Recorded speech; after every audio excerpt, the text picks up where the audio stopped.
নমস্কার বন্ধুরা, জয় মা কালী বেঙ্গলি চ্যানেলে আপনাদেরকে আমি স্বাগত জানাচ্ছি। আজকের ভিডিওটি প্রথম থেকে শেষ পর্যন্ত মন দিয়ে দেখবেন এবং শুনবেন, কেননা আজ আমি আপনাদের বলবো পরম সুখে শতাধিক বৎসর বাঁচিয়ে থাকিবার তন্ত্রোক্ত উপায়। এমন একটা টোটকা বলে দেবো, তান্ত্রিক টোটকা, যার ফলে আপনি পরম সুখে 100 বছর পর্যন্ত বেঁচে থাকতে পারবেন। হ্যাঁ, 100 বছর। আপনারা জানেন আমাদের তন্ত্রশাস্ত্রে বিভিন্ন রকমের তন্ত্র মন্ত্র টোটকা ক্রিয়া রয়েছে, বিদ্যা রয়েছে। তো এইটাও কিন্তু একটা তান্ত্রিক টোটকা, যার মাধ্যমে পরম সুখে কোনো রোগ ব্যাধি থাকবে না, পরম সুখে কিন্তু আপনি 100 বছর, শতাধিক বৎসর, অর্থাৎ 100 বছরেরও বেশি আপনি বেঁচে থাকতে পারবেন সুন্দরভাবে। ঠিক আছে, তো আপনাদের স্ক্রিনে মন্ত্রটা যাবে এবং কি করতে হবে দেখুন। মন্ত্র বলতে কি একটা টোটকা, ওইটা সংস্কৃতই লেখা রয়েছে, আপনাকে আমি বাংলাতেও বুঝিয়ে বলে দেবো। ঠিক আছে, কিন্তু শুরু করবার আগে বলে রাখি যে আজকের ভিডিওটি আধ্যাত্মিক বিষয়ের উপর ভিত্তি করে প্রস্তুত করা এবং লোকবিশ্বাস অনুযায়ী প্রাচীন তন্ত্রশাস্ত্র থেকে সংগৃহীত করা বিদ্যা। যারা বিজ্ঞানে বিশ্বাস করেন তারা দেখবেন না, কেননা বৈজ্ঞানিকভাবে প্রমাণিত নয়। যারা ঈশ্বরে বিশ্বাস করেন, তন্ত্রমন্ত্রে বিশ্বাস করেন, আধ্যাত্মিক বিষয়ের উপর বিশ্বাস রয়েছে, তারা কিন্তু ভিডিওটা দেখবেন। চলুন শুরু করছি। পরম সুখে শতাধিক বৎসর বাঁচিয়া থাকিবার তন্ত্রোক্ত উপায়। দেখুন মন্ত্রটা সংস্কৃতে কি বলছে।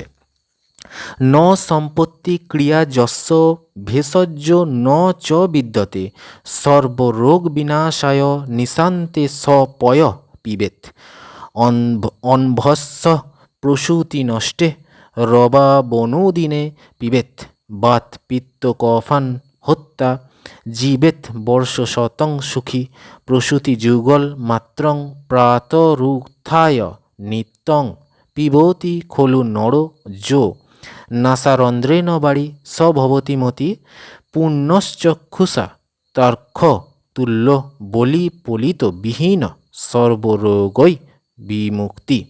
অর্থাৎ এই যে মন্ত্র, এর কি বলছে প্রয়োগটি দেখুন। যার অর্থ নাই, সম্পত্তি নাই, এমনকি ঔষধপত্র জোগাড় করবার ক্ষমতা নেই, এরকম তো বহু গরিব মানুষ রয়েছে, তাই না?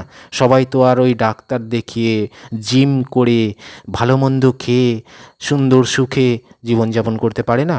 তো অনেক গরিব মানুষরা রয়েছে, তারা কি করবে, মানে যার কাছে টাকা পয়সা নাই, অর্থ নাই, সম্পত্তি নাই, ওষুধপত্র পর্যন্ত জোগাড় করার ক্ষমতা নাই, তারা কি করবে? একটা টোটকা বলছি, করুন। সেই ব্যক্তি সকল প্রকার রোগ হতে মুক্ত হবার জন্য প্রত্যহ রাত্রি শেষে, অর্থাৎ অতি প্রত্যুষে, বাসি মুখে জলপান করবেন। বোঝা গেল কি করতে বলছে?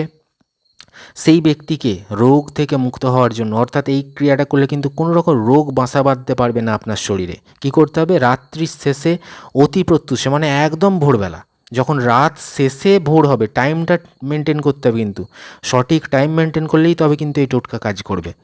যখন রাত শেষ হচ্ছে এবং ভোর হচ্ছে, মানে একদম কাক ভোরে, ঠিক আছে, রাত শেষ হচ্ছে আর ভোর হচ্ছে, মানে উষারও ঠিক আগে প্রত্যুষে বাসি মুখে আপনাকে জল পান করতে হবে। একদম ঘুম থেকে উঠেই বাসি মুখে, দাঁত ব্রাশ করবেন না, একদম বাসি মুখে জল পান করবেন ঢক ঢক করে।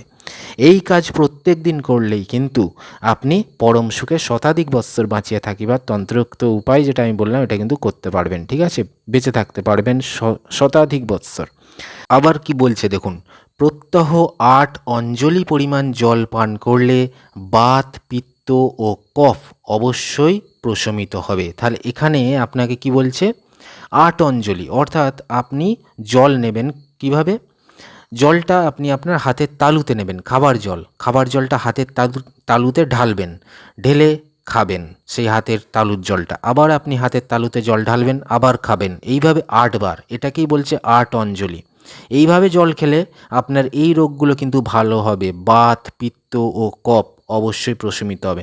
টাইমটা কিন্তু একই, রাত্রি শেষ হচ্ছে আর ভোরের ঠিক আগে মুহূর্তে, এই টাইমটাতে, এবং পরম সুখে শতাধিক বৎসর বেঁচে থাকা সম্ভব হবে। ঠিক আছে, এটা করলেও কিন্তু আপনি উপকার পাবেন। আর কি বলছে? প্রত্যহ প্রত্যুষে 2 অঙ্গুলি পরিমাণ জল নাসারন্ধ্রে দিয়ে পান করলে, ঠিক আছে, এবং কি বলছে?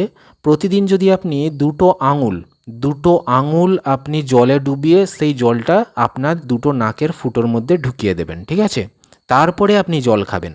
এই কাজ করলে বুদ্ধি ও তীক্ষ্ণ দৃষ্টি লাভ করা যায় এবং বলি পলিত বিনাশ প্রাপ্ত হয়। ঠিক আছে, তো আপনার বুদ্ধি বাড়বে, আপনার তীক্ষ্ণ দৃষ্টি বাড়বে, বলি পলিত রোগ, মানে বলি রোগ যদি থাকে সেগুলো কিন্তু নাশ হবে এবং সর্বাধিক রোগ নিবারিত হয়ে থাকে, এবং এটা করলে কিন্তু সর্বাধিক রোগ আপনার ভালো হয়ে যাবে। ঠিক আছে, তো আপনি 3টে টোটকা আমি বলে দিলাম, 3টে টোটকা আপনারা কিন্তু বুঝতে পারলেন। ঠিক আছে, যে শতাধিক বৎসর কীভাবে বাঁচা যায় সেই টোটকা, বাত পিত্ত কফ প্রশমিত কীভাবে করা যায় সেই টোটকা, এবং আপনার বুদ্ধি, তীক্ষ্ণ দৃষ্টি এবং সর্বপ্রকার যে রোগ রয়েছে সেগুলো ভালো করবার যে টোটকা।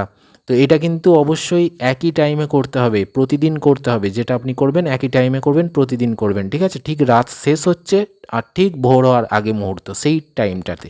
ঠিক আছে, একদম কাক ভোরে। তো এটাই কিন্তু টোটকা, আপনারা দেখলেন, আপনাদের দেখিয়ে দিলাম তন্ত্রশাস্ত্রে উল্লেখিত। অবশ্যই একটা লাইক দেবেন, চ্যানেলটি সাবস্ক্রাইব করবেন, আর ক্রিয়াটি করতে গেলে 50 জনকে শেয়ার করে অবশ্যই কাজটি করবেন, তবেই গুরু অনুমতি পাচ্ছেন। আর এই চ্যানেলে বহু ভিডিও রয়েছে, দেখতে থাকুন। ধন্যবাদ।